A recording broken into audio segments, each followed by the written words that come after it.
Hello folks, this is Mike from InkDependence.com, and today we're talking about one of my favorite inks right now. That's Sailor's Jentle Sky High. I got this ink last year at one of the fountain pen shows. Man, I love this stuff. It comes in these cute little pots, which you open up, and then once you look inside, you can see that it has an inkwell sort of built in. So you can turn this upside down and then turn it right back side up, and voila, you have a cat.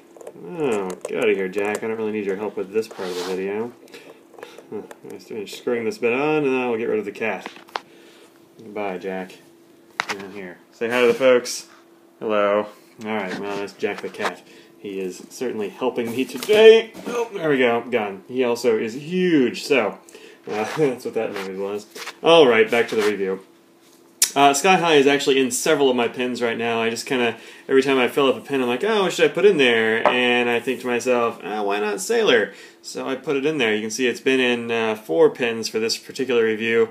This Lavin PF900 that I have. It's got like a nib that's kind of fine, an Esterbrook with a stub, Parker 51 with a really fine nib, and then a Conklin with a big stub. And you can see the difference between all these inks. That Conklin puts down a lot of ink, and actually Sky High has been in there for a while, so I think it kind of condenses a bit. But I mean, look how dark it is. You can still see the original tone right there at the very beginning of the C and in the sweep where it sort of shades. But this is a great pen. It's flowing well in every pen I put it in, darn it. I just don't get tired of it.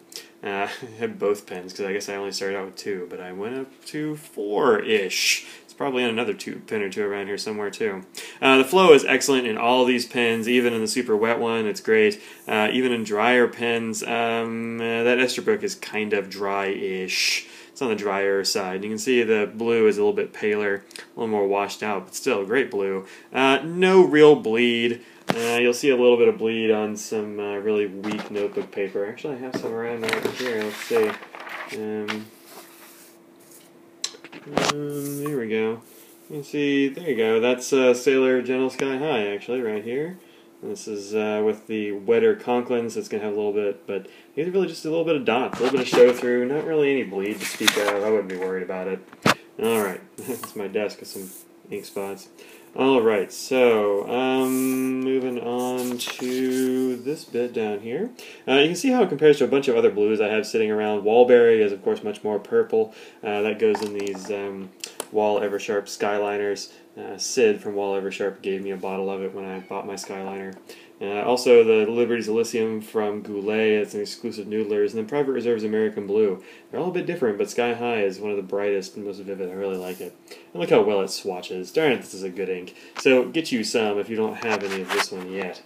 Let's see how it reacts to some water. I've actually never tried this, so no idea what's going to go on. The horizontal strokes are made with my Conklin. The other strokes are made with the Parker. Jack, you are not going to help with this. Sorry. Alright, man, cat is all over me today. Here we go. Spray some of that on there. You can see the blue releasing immediately.